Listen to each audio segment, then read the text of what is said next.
Live in Studio B, Caitlin Canty. That's the lead-off song on the new record, Motel Bouquet. Take me for a ride. That's a heartstringer right there.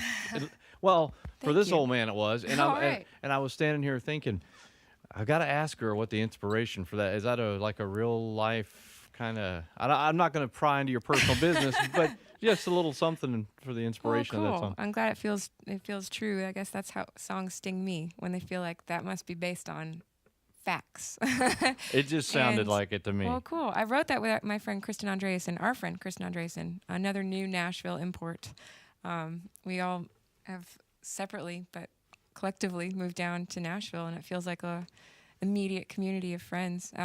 Kristen and I wrote that on her back porch on a sticky summer day, and just got the chorus going after a conversation about that meaning of being taken for a ride.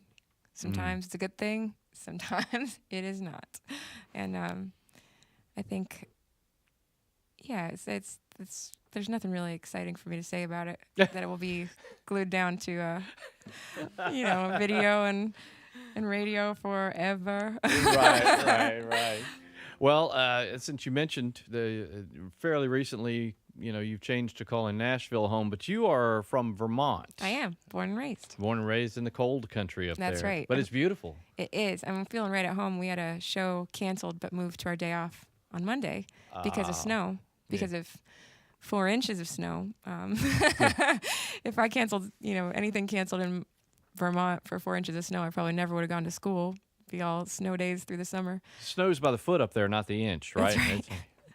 Yeah, my mom's taking to calling me a Southern Belle now. If I complain about it being in the 30s or 20s, she's like, "Oh, Nashville." It's a dusting in the grass. We can't go anywhere. Yeah, I know. Yeah. It says you are a daughter of a school teacher and a house painter. Actually, both are both. Both are both. Yeah. I was going to ask both you my which parents, is which. School teachers, third grade teacher and a science teacher, and then they painted during the summer, and then when they retired, they became full-time house painters. I bet they're really good at Sounds it by like, yeah, oh yeah. now. You didn't want to get into that. Oh, I've painted my fair share of shutters and everything. But no, I did get into that for a while. Still don't quite clean the paint off from under my nails. Well, related question, are they musical as well, or is this? No, actually, Tess and I were talking about, we've got long drives, so we've covered a lot of history in our van, but my family is all sports. My dad is a great marathoner. My family, we all played soccer and basketball, and Tess and I were both big soccer players in high school. It was a glory days there. But I'm still wearing the cowboy boots, almost like shin guards and cleats. Still feels pretty comfortable wherever I go. Well, that's terrific. Couldn't really kick a ball well in these, though. Yeah. So there was a recessed musical gene that popped up with you. I guess so. I mean, I always loved singing. And just like any kid, you are asked to, at least at our public school, they bring out the band instruments, and you're like, you pick one. And I picked the shiniest, loudest one, the trombone. And so I played that.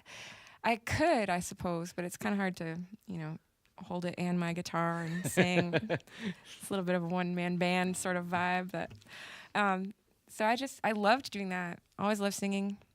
And I got into songwriting when I just loved listening to Tom Petty, or just songs that just get under your skin and you can't figure out why. They're so simple and they mean so much.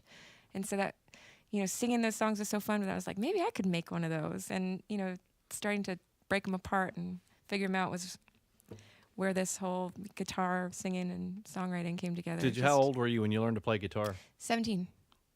Were you writing songs before you actually learned to play the guitar? Or? I wrote one as a child, just fooling around. I think it was called The Country Song.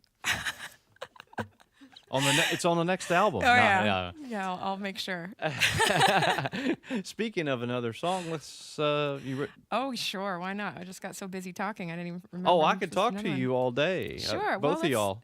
Let's keep talking, and I'll figure out a song. She's moving the capo, so... Yeah, where's this capo going to go?